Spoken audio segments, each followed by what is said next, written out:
Hello and welcome to episode 29 of Jank It Up Fuzzball. I'm your host Brian, aka Jank Antilles. Hello everyone, it's been a bit. I haven't had a podcast since early January, recapping the Prime that my buddy Greg and I went to, but we're back. Obviously a lot of news since then. The game is ending. FFG is ceasing to produce Star Wars Destiny Beyond Covert Missions and then Wild Horizons, and that is sad news. So today I want to acknowledge that. I want to speak to that, giving you kind of my thoughts on what my future with Destiny is and what Jank It Up Fuzzball, what the future of that is going to be, and just kind of lay it out there from my perspective. I know a lot of the other content creators have had their turn kind of working through the emotions of the game ending, and so I've also kind of trying to figure out what's going to happen with me and Destiny in the foreseeable future. And so I want to talk about that. Also want to talk about some of the things I've been doing on the website as opposed to podcasting. Just because I haven't released a podcast in a while, it certainly doesn't mean I haven't been producing content. So I want to direct you some articles that we put up. I say we, it's me, but on two of these articles, I had Kevin from Roll On contribute. So I can't say we for that. I also want to talk about some of the games that Greg and I have had in the time since we last recorded. We've played a couple times, just some casual games, including kind of another Legacies sealed event. And lastly, we're going to crack some packs. We are going to, as we always do, crack some packs, Spark of Hope. Let's see what we get. There's still plenty of cards that I'm excited to see. And then I want to give away another card. I want to give away a monochromatic that I picked up from Worlds in October. And so stick around to the end and learn how to give that away. All right, where to begin? You know, I'm recording this on Tuesday night. My wife is out of town on business. The kids are safely tucked in bed. And I am here with a cold beer and a microphone. And let's talk. You know, I really, it's been difficult to stay positive about Destiny's ending. I think a lot of people have said, I think we saw the writing on the wall. I think that's true. I think we recognized that the game was in a bad spot, but having it stopped in an article, right, saying, hey, we're done after the set that's been delayed already months and months and months. It's been difficult, but unfortunate. It's been sad. And so that's true. But you know, it's weird. I think back on my relationship with Destiny, and I used to play Magic casually with Greg and my other friend Larry, and we were never competitive. We never played tournaments. It was pure kitchen table. And life got in the way. We stopped doing that regularly, and I remember hearing about Destiny and seeing some things about Destiny and reading up on Destiny and finally looking at the Covenant videos and just trying to really, you know, like maybe I'll take the plunge and play with my son. And then, you know, that happened. And then I got Greg into it, and Greg really responded well to the game. And so suddenly I had a playing buddy, a pretty regular playing buddy, which was amazing. It was great. And I'm in Houston. I've mentioned before that there is a Houston community, but it is further away from me. Logistically, I can't get to a Tuesday, Wednesday, or Thursday night, you know, meetup. I can't do that regularly. So my hopes of playing really hinge on Greg, and so I'm forever grateful to have Greg to play this game with. And even after Destiny is done, even after there are no more releases, I certainly expect and hope that I'll be playing quite a bit of Destiny with Greg and my son. My son hasn't been as into it, and he likes basketball now, and it's baseball season, and that's awesome. That's fine. In a way, you know, losing to my son because I throw the game, because I don't mitigate, you can only do so much of that. So Greg, I lose to Greg all the time, but I'm not trying to lose. So it's a different game altogether. So Destiny will continue for me. And it will continue much the way it began. It will primarily be a game that I play, hopefully, with Greg. And occasionally, if we can get together with some other people, yes, that's it. I know there is a players community coming together to continue the game. And I got to be honest, that's not my scene. I'm not maybe I'll keep tabs on it, but I'm not going to be an active participant in that. And if they start producing their own cards, then that's fine. I've never been a big user or proponent for TTS. I love the physicality of the game. I love being able to roll the dice on the table and sometimes roll them way across the table. That's what's enjoyable to me. And so I wish the game well. I wish the player community well, but I don't think it's something that I'm going to be involved with in any capacity. And I'm just going to play the game as I have, play the cards that I have as they're written or as FFG has officially labeled them or corrected them. And that's how it's going to be. Now, never say never. I don't know what's going to happen, but that's my plan going forward. It's weird. I haven't, and I think I listen to the Hyperloops. I listen to all the podcasts, not all. I listen to a lot of the podcasts, and I think Mike Gem sums it up best when he says, like, FFG is just not that into you, Destiny players, and this is kind of like a breakup, and it's weird. I've never played a game that suddenly died. Like I said, I played Magic. Magic's not going anywhere. So to get excited about a game, to play a collectible card game, to create content for a collectible card game, and then for it to suddenly end, it shouldn't come as a surprise, I guess, that games end, but it does kind of leave you wondering. And I've always praised the Destiny community. I've always thought they were kind and awesome, and they are. But you can see the strain that this unceremonious end has put on the community. There's a lot of anger. There's a lot of feelings of betrayal. There's a lot of just uncertainty and confusion. And, it probably is a lot like a relationship that suddenly gets severed. And it's kind of hard to watch sometimes, right? I try not to get sucked into that, but on Facebook, it can be borderline toxic. And then even in Discord, it can get a little sketchy. And, it's just, it's tough sometimes to see. And FFG doesn't owe us anything, right? It's weird. We pay money to use their product. And so you think that maybe they owe us, but they're a company. They're moving on to the next thing. And it's easy to rip on Keyforge and all that, but they're probably making a bunch of money on that because they don't have to mess with the IP. They don't have to manufacture dice, and, good on them. And I know Matt Holland's been an amazing asset for the Destiny community, but that's his job, right? That's his job. Matt Holland isn't going to save Destiny. He couldn't have saved Destiny. He's doing his job. And well after Destiny is gone, he will continue to be doing a great job promoting whatever games he'll be doing with FFG. And so it's been really great to have someone who seems to be, quote unquote, on our side in FFG. And Matt has been amazing at getting us content, getting us updates. He's done everything possible to kind of appease the pitchfork wielding crowd that some of us have become. But it's their game, right? And they chose to end it, and it's sad, but that's the way it goes. And it's, for me, it's going to be just going back to the way it was before getting in front of a microphone, right? I'm going to be playing this game. There's so much of this game that I've not explored. I have so many characters and cards that I just haven't even put on the table yet. And so there are months and months and months of things to try out that I'm excited to try out. And I look forward to doing that. There is a sadness that there won't be any more products coming out past this year. I mean, I'm assuming we get covert missions, but, and then I don't know. Like, covert missions is going to be great. If they're giving out Wild Horizons as a kind of a kit, I don't know how that's going to go. Right now, I don't expect it to go well. There's nothing in the FFG track record that makes me think that Wild Horizons is going to end up anywhere close to me. And that's, I don't know. It's this mythological thing. It's Snuffleupagus, Wild Horizons, right? I want to believe covert missions exist. Obviously, people were at LVO and they have their hands on the cards. And so at some point, they're going to release the set into the wild, which is amazing. But I'm not holding my breath for Wild Horizons, personally.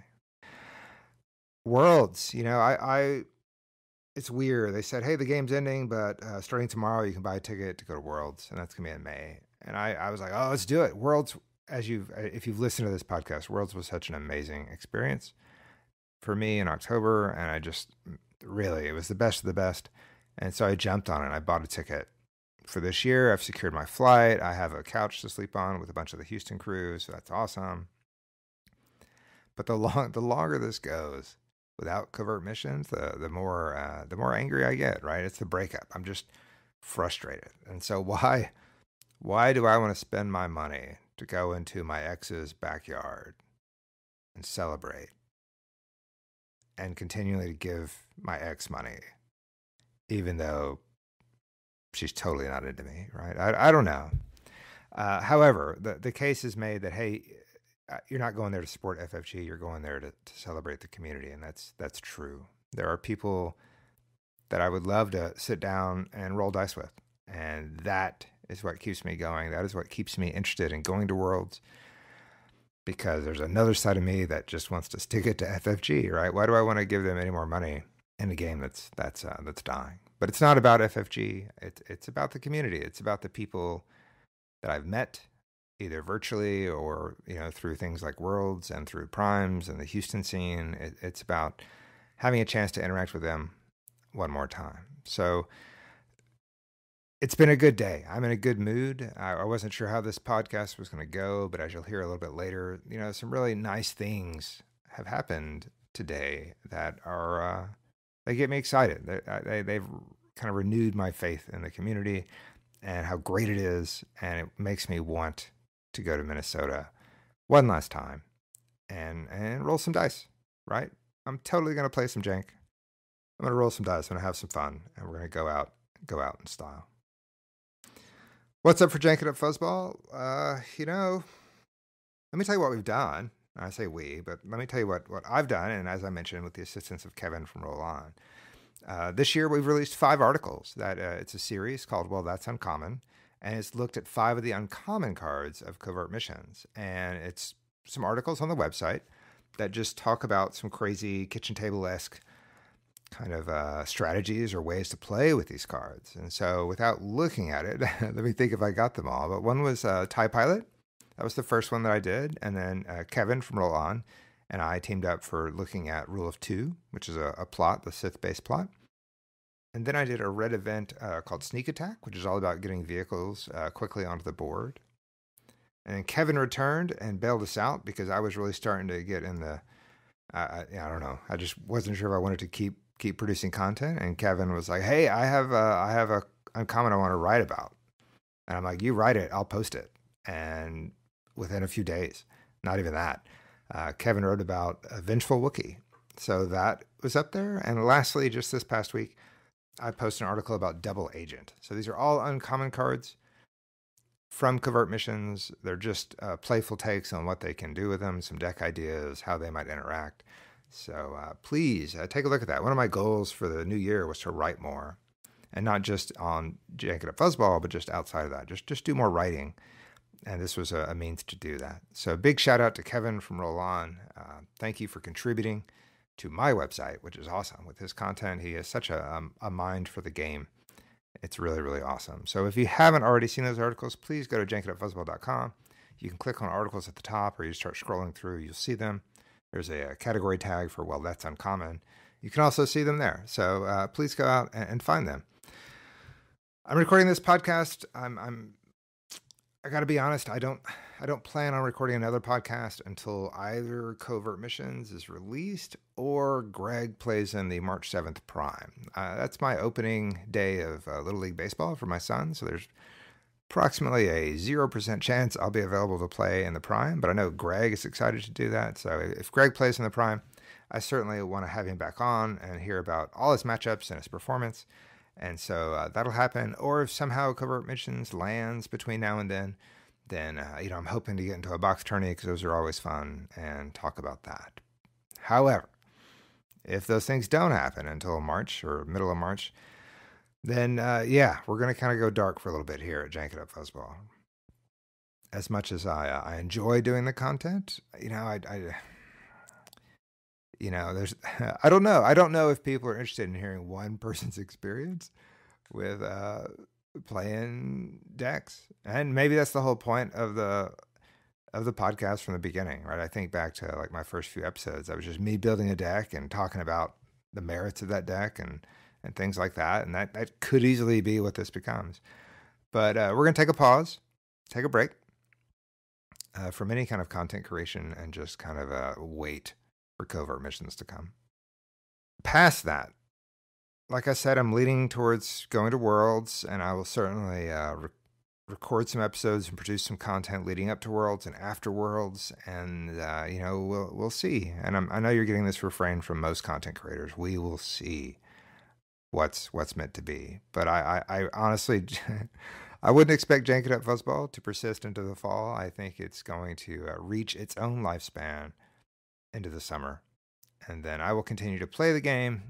I just don't think I will be creating content about the game. So just letting you know, in case, so it wouldn't be a surprise if for any reason you're expecting a kitchen table-based Star Wars Destiny podcast to persist with no new content, no new cards coming. It's hard to want to invest the time that goes into this. Now I know it doesn't sound like a lot, but setting up the podcast, recording, editing, producing the graphics, setting up the web page, writing articles, all that takes time, and I love doing it. But I need to have a reason to do it, and I think with the game ending, it also just produces a natural way for most of the content creators to find an out. So there you go. All right, enough about that.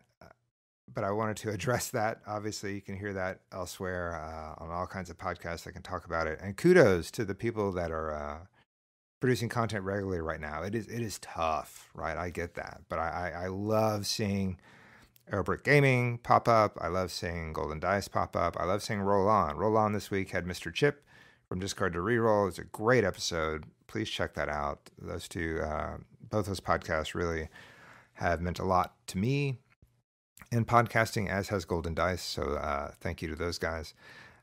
So it's nice. It's nice that there is still content out. Hyperloop's doing a great podcast regularly every week in 2020 so far. They've had a podcast, which is amazing. This is my second podcast of the year, and we're in week 5 or 6 of the year. So I'm nowhere near what these people are doing with their production line. So kudos to them for doing it.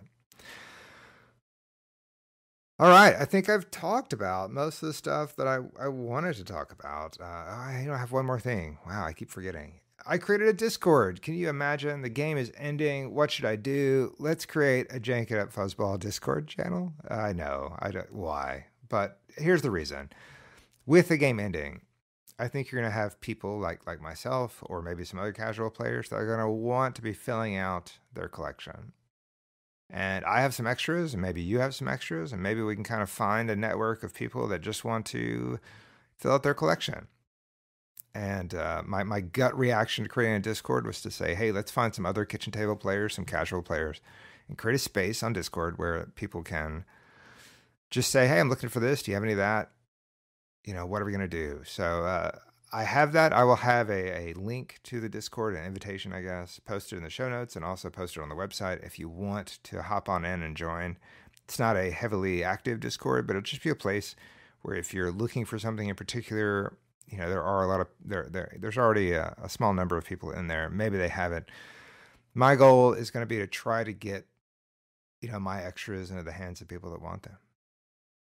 And, there's still some cards that I'm looking for. So hopefully we can do that. Like I said, I'm going to play. I'm going to keep playing. I want to build a cube. There's other things. And so there are holes in my collection that I would love to fill. And also I just have extras that I don't need to be sitting around. And if someone else, there are some new players finding the game. And if I can help them out, then let's do that. So if you're on Discord and you want to follow us along at Jank It Up Fuzzball, that would be awesome. All right, let's talk about the actual game, Destiny. Have you been playing lately? I haven't played a whole lot, but a couple weekends I've had Greg over. And a while ago, he came over for some Standard. And I ran 2 decks. I ran a Obi-Wan 3, so the new Obi-Wan and Finn Rao, so red-blue hero. And I thought it would be okay, but it got pretty severely crushed by his Callus Hask taking ground. I love that That's fun. I built that once, not that long ago, I guess in December, but to see Greg roll it out was pretty awesome. He piloted it really well. I don't think I beat it with that. I beat it once with IG-88 and Hask. So IG-88 Hask one time beat his Gideon and Callus deck, and I think overall I went 1-4 against that deck. But the one time I won with IG-88 and my Gideon, I was able to kill his Gideon on round one. So I was able to pump 9 damage in. That felt good, and I won that game, as you would think, as you would hope I would. However, the rest of the time, I just got crushed. I don't know if I got crushed, but I certainly lost. And so after that, I said, okay, let's experiment with something else. That was actually my first time to ever get IG-88 on the table. He's got that power action. It's kind of reminiscent of Maul, but you have to have bounties on the board. And, his die isn't quite as scary as Maul's, but he's still a fun little droid to play. So 2 weeks later, we get back together. We actually did some sealed, which I'll talk about in a second. But I ran out IG-88 and Jabba the Hutt Influential Kingpin. That's a legendary. My son had cracked one last year at some random Barnes & Noble experience. And then a while ago on Facebook, Mike Jim was unloading some legendaries at a reasonable price. And again, wanting to complete my collection, one of my goals is to try to have 2 of every character, just in case I want to run them elite, or have 2 of a non-unique character. And Jabba was being offered on the cheap. So from Mike, I bought a Jabba and I bought a Mace's Saber, which was, it's just nice to get affordable legendaries, I think. So that was cool. So I ran Elite Jabba, Elite IG-88, Mono Yellow, and Greg also had a new Mono Yellow deck. It was Ewoks, but it was pure Ewoks. So it was Wicket, Chirpa, 3 Ewoks, also Ewok Warriors, and I felt pretty good about it. I had killed all 3 of his Ewok Warriors, and so he just had the two unique. Thank you. He had the 2 unique Ewoks, and I couldn't get it done. He killed IG-88, and once IG-88 was dead, I think I had Jabba with a Vibro Cutlass and maybe a bartering, but that's not going to get it done. And he had like Chirpa. I think Chirpa. I finally killed Chirpa, but he still had Wicket with a full health, lots of shields, and a Vibro Cutlass of his own, and it just wasn't my day. So I'm feeling pretty good about it, and I lost. Ewoks. Greg and his Ewoks. I'll figure out what to do. But I do want to further explore Jabba IG-88. I just threw my cards together. I didn't even build it on the database. I was just building from my collection, and I think I can probably improve upon it. But again, IG-88 was a lot of fun, so I definitely want to pursue that character. Before that, though, we did some Legacy sealed, and Legacies is cheap. You can get them cheap on Amazon, and I would encourage you to do that. That's one of the other sad realizations of the game ending, is that all the product that's available is going to be all the product that's available. At some point, it's going to disappear. Now, prices are going to either go up because of scarcity, or they're going to go down because the game's no longer around. And so if you're a casual player, you're looking to stock up, just look for deals. And be ready to pounce on them when they show up. So right now, as of yesterday, the Legacies boxes were back down under $20. So you can scoop those up. I think I'm about Legacied out in terms of playing this set. But it's still fun. I love sealed. I've talked about that. And so then the sadness crept in. It's like, wow, at some point we're going to run out of boxes. And between us, I think Greg and I still have 5 or 6 sealed boxes. I think I have one more Legacies. He may have a Legacies. He may have a Way of the Force. And then I think we have 4 black boxes from the first block that we haven't opened at all. So we have some things to keep us entertained as we move forward. But this night we each brought our own Legacies box, and instead of kind of busting through the whole thing, we decided to slow it down a bit by each opening half the packs, so 18 packs, and using the Rivals Draft Kit and playing a game. And I Legacies is such a great set on its own. I thought that was great, and I loved it. And the reason we did that, instead of splitting one box, we did it so that we knew that any card we crack, any legendary we crack, belongs to us. And we didn't have to play over like, oh, the winner gets this, winner gets that. It's just at this point, it's like, hey, this is my box, that's your box. Let's go through half of it and see what we get. And so we cracked 18 packs, and I gotta say, he was cracking character after character after character. And I was not cracking a character at all. I was getting upgrade, support, upgrade, support. And I was getting a little nervous because we were playing with the draft kit, which is just a good, kind of fail safe. So you have a Lobot and Anakin and a Jawa and Ketsu. But I finally pulled a character. Out of my 18 packs, I only had 4 characters. So it was really, really tight. But the 4 characters I got were pretty good ones. I got Wedge Antilles, which I was excited for, and Clone Trooper. So that's I think that's my 3rd or maybe even 4th Clone Trooper in my collection, which is kind of exciting. And I pulled a Jar Jar. And I probably should have played Jar Jar just for the fun of it. But, those are good. So 2 reds and a yellow. And then my last pack, I pulled a Yoda, which is awesome. I mean, Yoda is probably still the Chase Legendary of the set. That's great. I'm excited for that. We each pulled 3 legendaries out of our 18 packs, so obviously we did this randomly, but the fact that out of half of our box, we each got exactly half of our legendaries was good. My other 2 legendaries were Kalus's Bow Rifle and Rebellion Leader, which is my 3rd copy of each, so I kind of feel like, I don't know. I would love to get a Zeb. I don't have a Zeb, right? It would have been nice, or another Finn. That'd be cool. But my 3rd copy of Kalus's Bow Rifle, my 3rd Rebellion Leader. If you need one of those, let me know.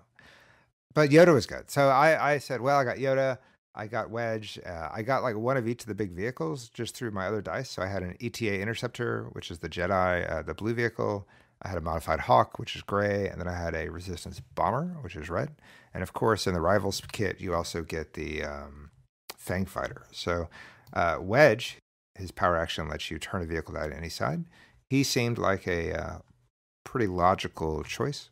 And so I ran Wedge, Clone Trooper, and Yoda. So I went just 2 color. Instead of putting Jar Jar in there, Jar Jar would have been probably fun, but he's a little too chaotic, and I like the Clone Trooper's ability to reroll. And so it was good. So I had a lot of yellow cards that I couldn't use. Like I had a Vibro Cutlass, I pulled that. I pulled Runaway Boombas, which, is it Boombas or Boomas? But, so I had that, but I had a lot of red. I just had like the Frag Grenade, whatever the one cost grenade is. I had some red supports. I had some expensive upgrades like the autocannon, things like that. But that was it. I felt I would run that team. Greg, on the other hand, like I said, he also drew 3 legendaries, and his 3 legendaries were Yoda. So his very first legendary that I pulled was Yoda. So between our 2 boxes, we each pulled a Yoda. So I know this week, Jack and Brian from Golden Dice did a box tournament between the 2 of them. So they each opened a box and built a team. There were no Yodas there. So just saying, shots fired. Not really, but he had Yoda. He then pulled a Force Wave. That's like his 3rd Force Wave, which sounds like it's probably 2 Force Waves too many, but he has a 3rd copy of Force Wave. And then he pulled Greedo. So that's pretty awesome because that is his 2nd copy of Greedo. So he runs Greedo Elite if he ever wanted to. I have 0 Greedo, but Greg has 2. And he did have a lot of characters. So he had a Dark Advisor and a Jedi Partisan, and he had lots of choices to make in terms of his team. Ultimately, he went, can I even remember? He went Yoda and Ketsu. Oh, yes. How can I forget? And his red character was Newt Gunray. So he ran Newt, Yoda, Ketsu. I ran Yoda, Wedge, and Clone Trooper. And we had a 2 out of 3, as you do. And I got to say, first game went really well for me. Wedge's power action, again, lets you turn a vehicle die to any side. I was able to get out Fang Fighter on turn 1 and just start shooting down Newt. Because on turn 1, at the beginning of the game, Newt's effect of kind of pinching your resources doesn't kick in. That only happens once you get into the upkeep phase at the end of the round. And so, I tried to blast down Newt as quickly as possible. And I did. I killed him round 2. So not round 1, but I got Newt off the board round 2. Which was great. I also managed to get the ETA Interceptor out, and very, very late in the game, I got the Resistance Bomber out. So I had 3 vehicles out. I'm pretty sure that Wedge was left standing, but his ability to focus any of those dice to what I needed was able to seal the deal. So I killed Newt, I then killed Yoda, and then I finished off Ketsu, and I won the game, and I felt great about it. I was like, yes, this is awesome. It's feeling good, and I'm sure every game's going to go that way, and that's always how you feel after you win the first match, and it never goes that way. Second game was a great game. It was the best game I think we played. It was the best game between we played. It was back and forth. It was really really close. Out of our 18 packs, I didn't pull Easy Pickings, which is also an amazing Legacies card, but he did. So Greg had an Easy Pickings in his hand, and I probably should have remembered that. But I made this horrible play where I rolled out Wedge, and Wedge was sitting on 2 indirect, which is fine. And at some point, I rolled out Clone Trooper. I probably got a miss or even like maybe a resource, but I re-rolled it because that's what he allows you to do. And it re-rolled into the 2 indirect. And then Greg's like, Easy Pickings. And it's just like, oh, man. Especially when you don't have a lot of dice necessarily to lose 2. It's brutal. Brutal, brutal, brutal. And that was in the first game. So he easy picked me in the first game, but I was able to recover. He easy picked me again in the second game. And it was just not good. I can't remember. The thing that would horrify me, and I honestly don't remember, but it's a good story if it were true. Wedge does have that +3 indirect side, and the ETA Interceptor has the 3 indirect side. So I wonder if somehow I focused the 3 to go with the +3, and then he picked that, and that would just be soul crushing. I don't know if that happened, but it wouldn't surprise me if it happened. It was bad. I did get picked both game 1 and game 2. And it's such an amazing card. I know you don't think about it a lot. Heroes aren't a huge part of the meta, even though droids are, and Easy Pickings is still just a beast when it shows up. So he did well. Like he had Yoda with a Vibro Sword, and Ketsu rolled really well.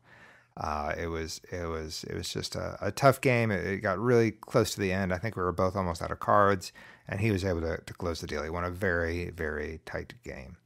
And that's awesome. It helped also that his Yoda rolled way better that second game. The first game, I think in 4 activations, my Yoda hit his special naturally 3 out of 4 times.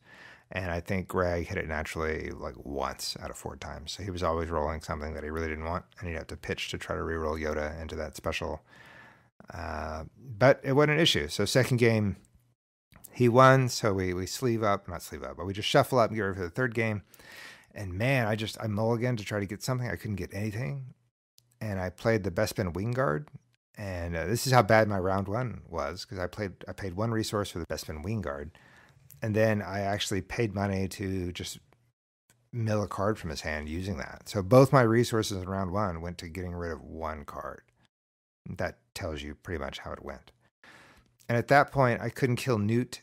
And I think I started second round with only 1 resource. By the time I got to the third round, I said, well, I'll just go ahead and discard 2 cards so I can keep 2 resources. And I discarded a vehicle. It was not good. I mean, it was just a suffocating game. It was probably the least close game, and he just knocked me out. And Newt, when you don't handle Newt Gunray, and I can't believe I'm saying that, but he really put a pinch on me that I could not easily get. And to his credit, Greg also did a really good job just getting rid of Yoda's die. So I think both of us were like, the moment Yoda's die got in the pool, we were using whatever mitigation we had to just get rid of it. Because that special gives you a resource and either focuses or a resource and a shield. And so it's just like clearly the most valuable die, as you would expect from a legendary. But yeah, that was it. And we finished that. So the good news is we each still have half our box, and we have 3 legendaries still in that, hopefully, and it should be. And we'll do that again soon. I love Sealed. I still do. And that's also what makes me sad about the game ending, is that, at some point, I'm going to run out of product to play Sealed from. But that's where the cube gets in. I think I'll need to make a cube, and I haven't, but I know there are resources online about how to make a cube, and so that is something that I will definitely look forward to doing. In the meantime, what's up for me in Destiny? Well, I think, Greg and I are going to play something, and he'll have a Prime next month, so we'll be hopefully getting ready for there. I want to build a Raylo deck. I know, right? Crazy. But I do want to build a Raylo deck. I'm inspired to do that. I love the IG-88 idea. I want to play around with that. And we'll see. A Seal, there's always opportunity for that. And I love it. Just can't get enough Sealed. So if you have an opportunity to buy some stuff on the cheap, do that. Let me know how it goes. Right? I love seeing people crack packs and seeing what they get. And, that's where the enjoyment comes. And at some point, knowing that there won't be packs to crack is sad. So I'm gonna enjoy this for what we have. And speaking of cracking packs, let's do that, right? I love that if I have one, if Jank It Up Fuzzball has one kind of niche offering, it's cracking packs. And I've always gotten some good feedback from that people really enjoy the segment, and I'm excited to do it. I want to thank, not knowing when the next time I'm going to record is, I want to go ahead and thank the people that have donated packs to the cause. And it starts with Chris at Top Deck TCG. He was like one of the first people to reach out to me when I first started getting content in, and he sent me some packs. And so thank you, Chris, for those. Trey at Kingwood Hobbies has been a long-time supporter. That's awesome. Nick at Game Shop of Destiny, also been a long-time supporter. Game Shop of Destiny kind of came on the scene, I know, relatively recently. So I say long-time supporter, but basically since they appeared, they've been super supportive of that. And that also, the game ending also really, I feel for those guys. Now they're going to be fine. I know that their respective stores are not like their primary source of income, obviously, but I think, Chris, Trey, and Nick, all of them do an amazing job of providing singles and Destiny cards and accessories to the community, and it's great that this game has had them and others.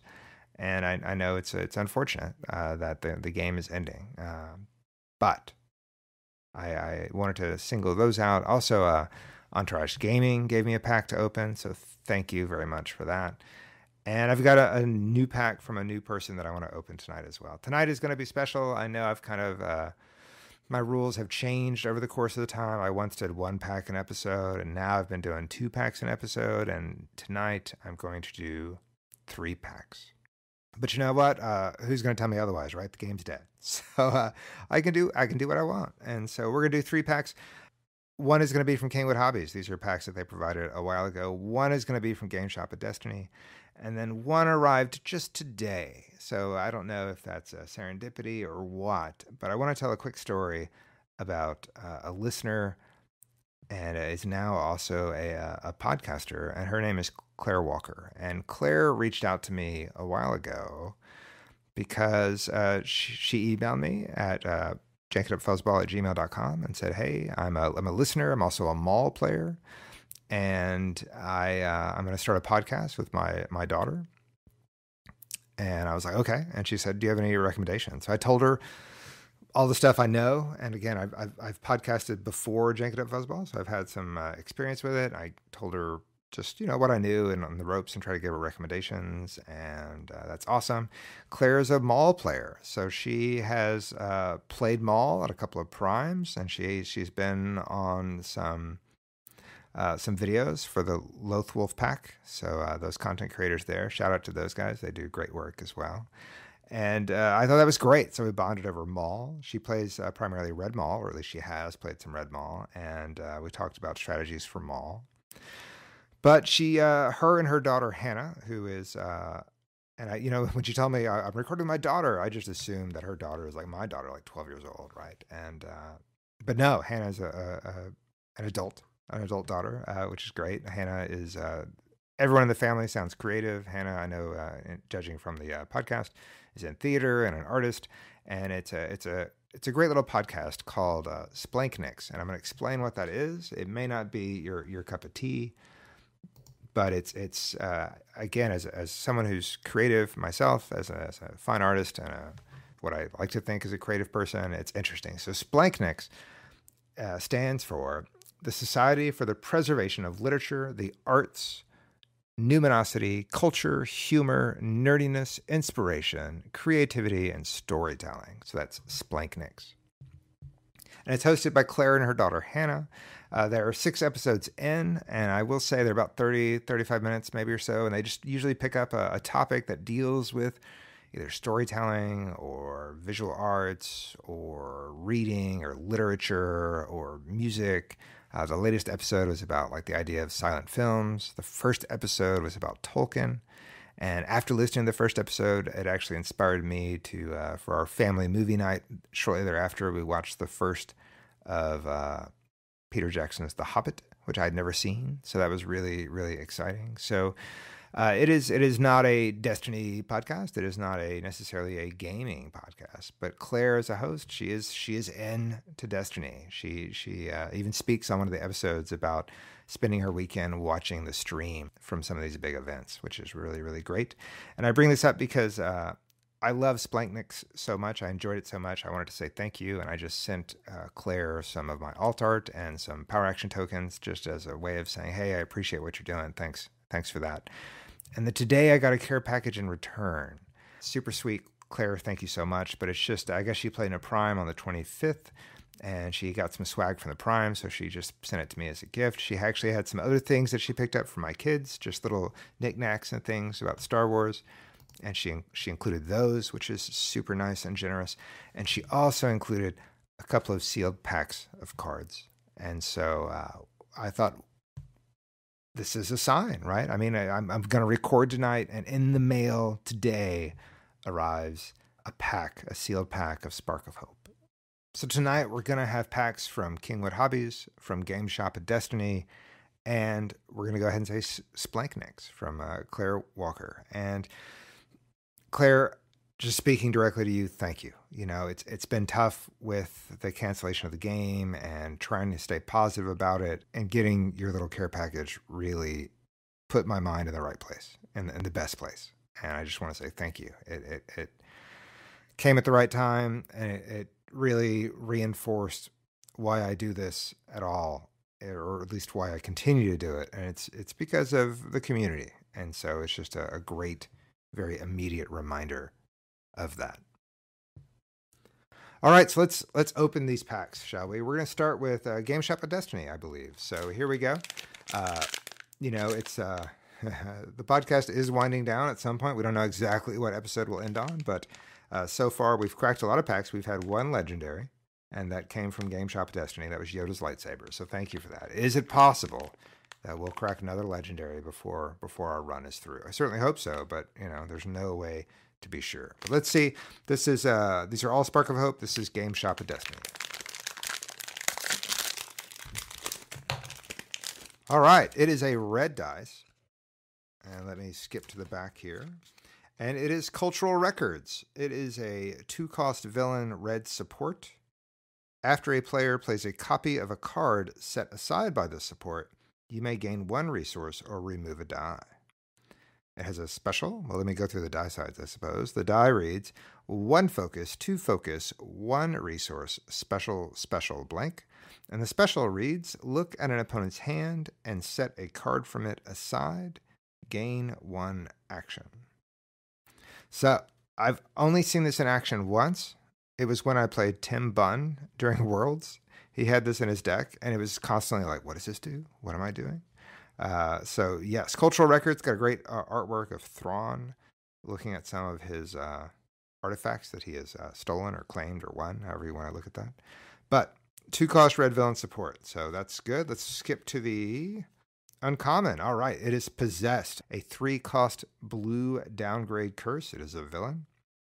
It's got a great picture of a possessed Sabine on the art. It is a downgrade, as I mentioned, so the text reads, discard this downgrade from play if you do not control a witch, so make sure you control a witch. Action, exhaust this downgrade to resolve one of attached character's character dice as if it were in your pool. Costs a lot, 3. So, there are other cards in the game where it lets you resolve an opponent's character die for 2. This costs 3, but it's kind of like a permanent if you think of it that way, and you could actually get multiple resolutions out of it so long as you get this down early. A witch deck is something that I've never built, but that's in the category of things I want to do. And so Possessed, I'm excited for that. I mean, that would be great. I would love to get a Possessed down on Greg's Vader if he were to challenge me with that. Who knows? But there you have it. So Possessed is the uncommon. Let's go through the commons. The first one is a blue 0-cost hero event, Exchange of Information. Reveal your hand and gain 1 resource. Each opponent may reveal their hand and gain 1 resource. So we've seen this on stream lately. If you've been watching any of the play, I think it maybe pops up in a Raylo deck. It's just a way of getting some money. But you have to basically reveal your hand. You get a resource, and your opponent has an opportunity to do the same. So it's kind of like a truce, so long as you want to, I'll show you mine if you show me yours kind of thing.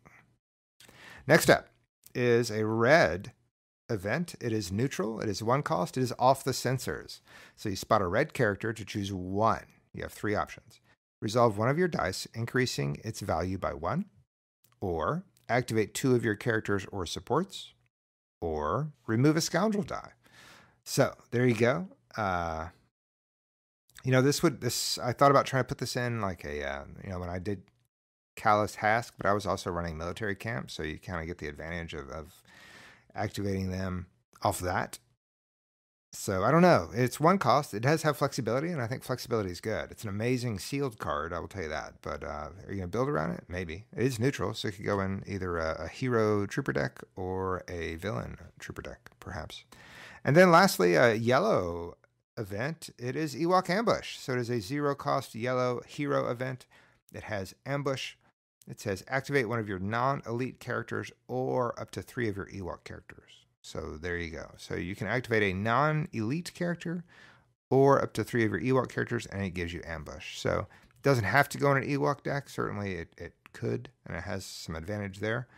But you could run this in any kind of hero that has yellow. So it just gives you the activation and the ambush, as long as it's a non-elite character. Well, there you go. So just to recap, Cultural Records was the rare, Possessed was the uncommon, Exchange of Information was the first common, then Off the Sensors, then Ewok Ambush. So thank you very much to Game Shop of Destiny for that.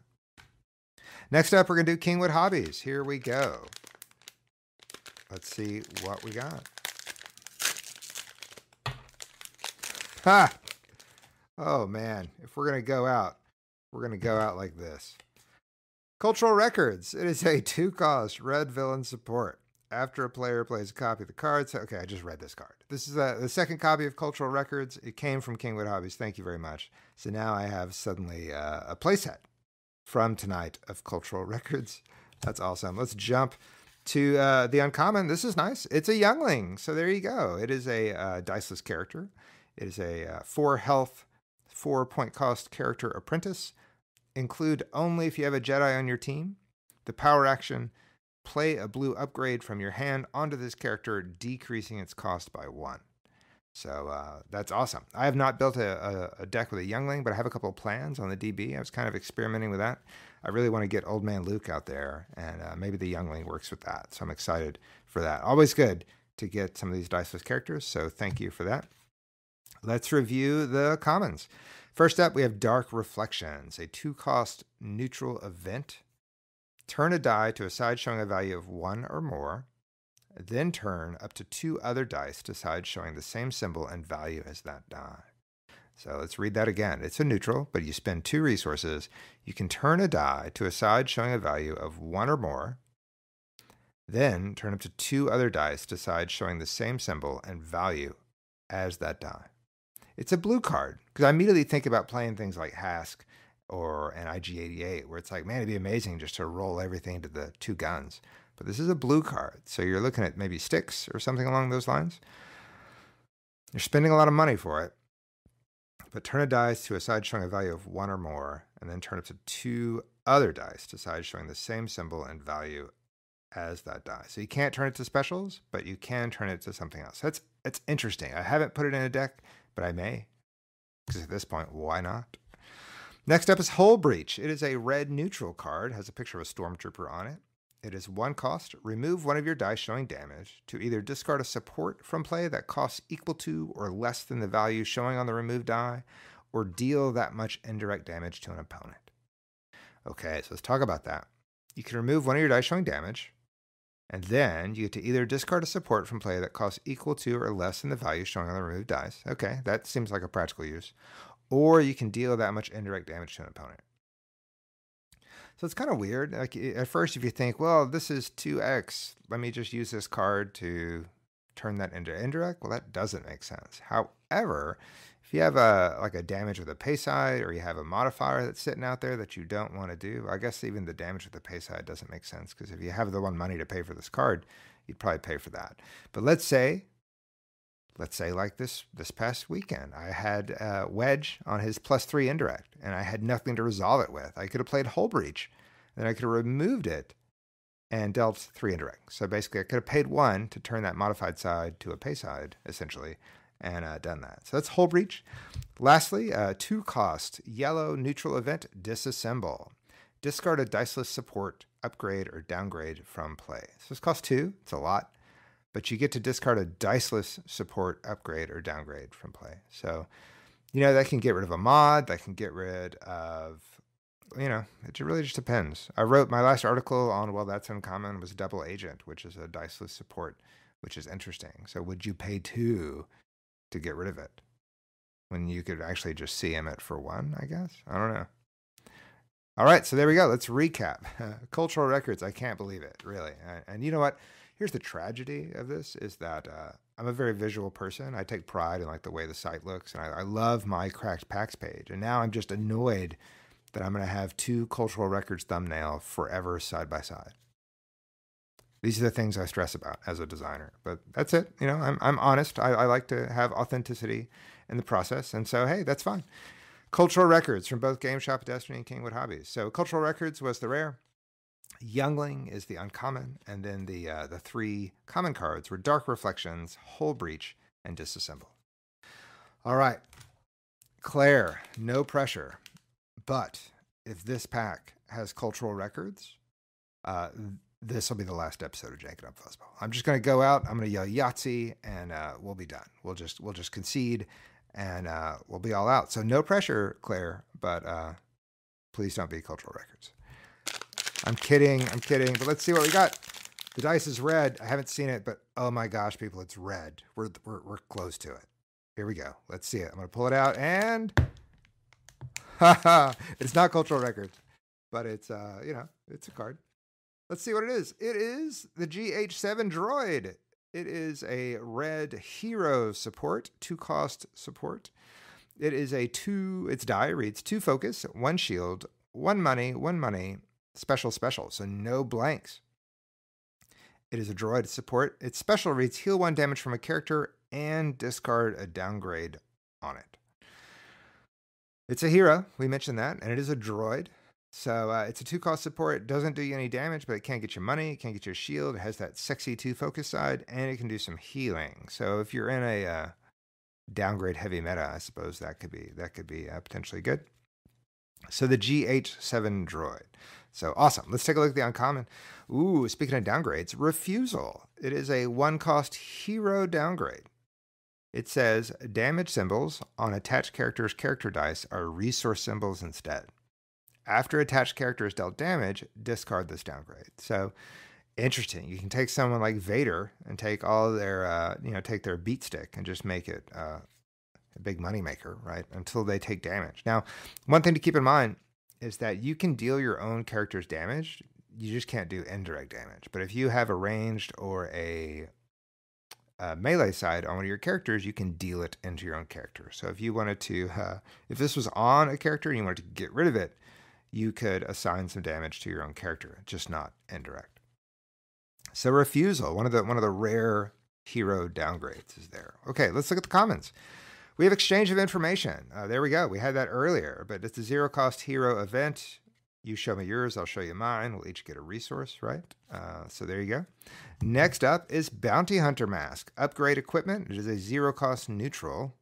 Attached character has +1 health and gains Bounty Hunter. So it's nice that this is 0 cost, because if you're playing with Mandalorian Super Commando, you can put that on and activate his power action to ping for 1. So it's a free damage for nothing, and it gives him additional health.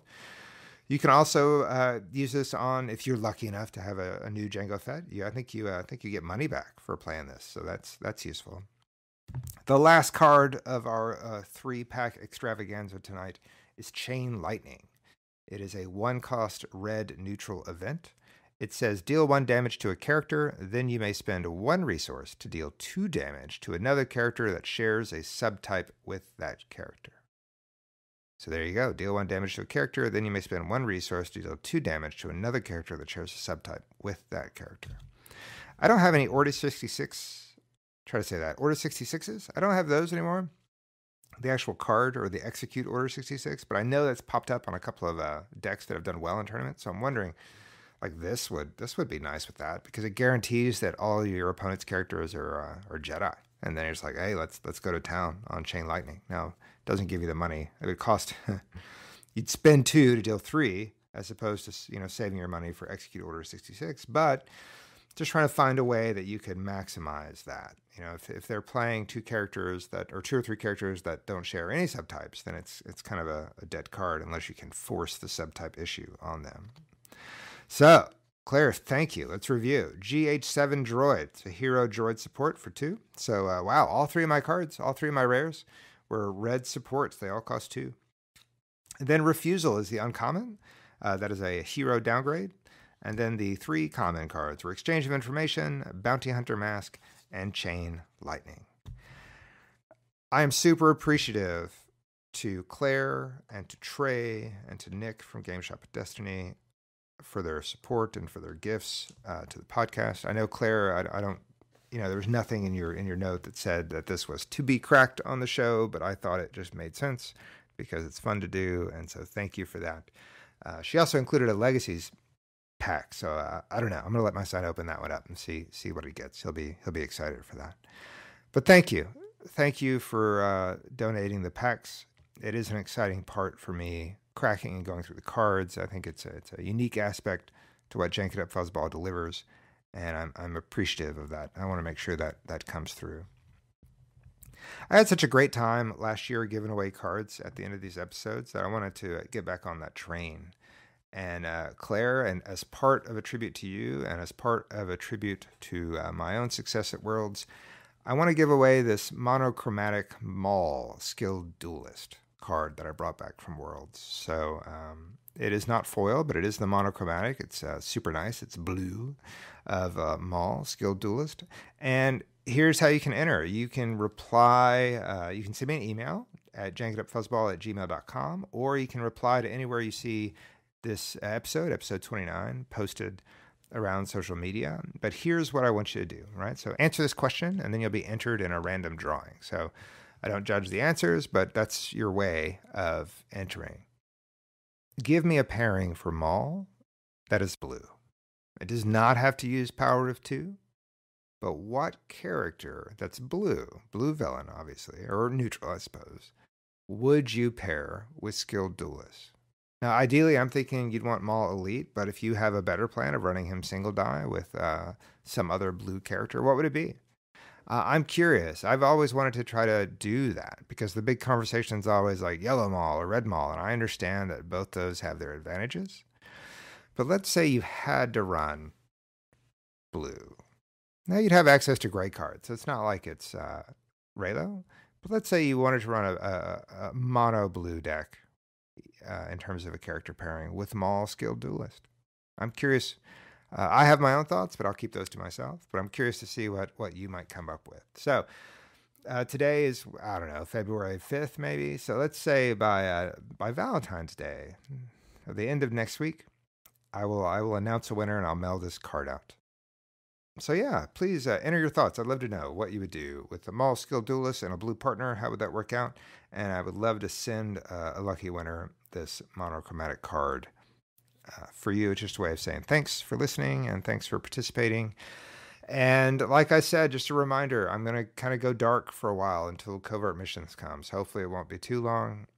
Even though I won't be producing new content, you can interact with me on Twitter, on Instagram, or on Facebook, or through email. I'm still around. I'm still going to be, even on Discord, I should say that. Let's plug the thing.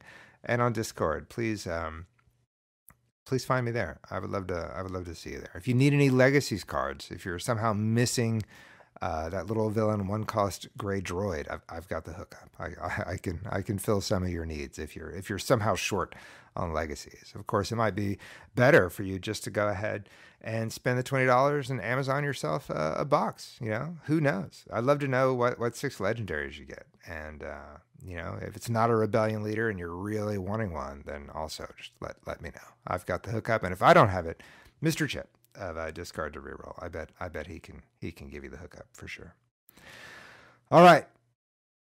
Until we meet again, which I don't know when that will be, but try to stay positive. It's been rough watching some of the reactions. It is sad. I get that, but let's try to stay positive. Let's have fun. It's a great game. Let's enjoy it.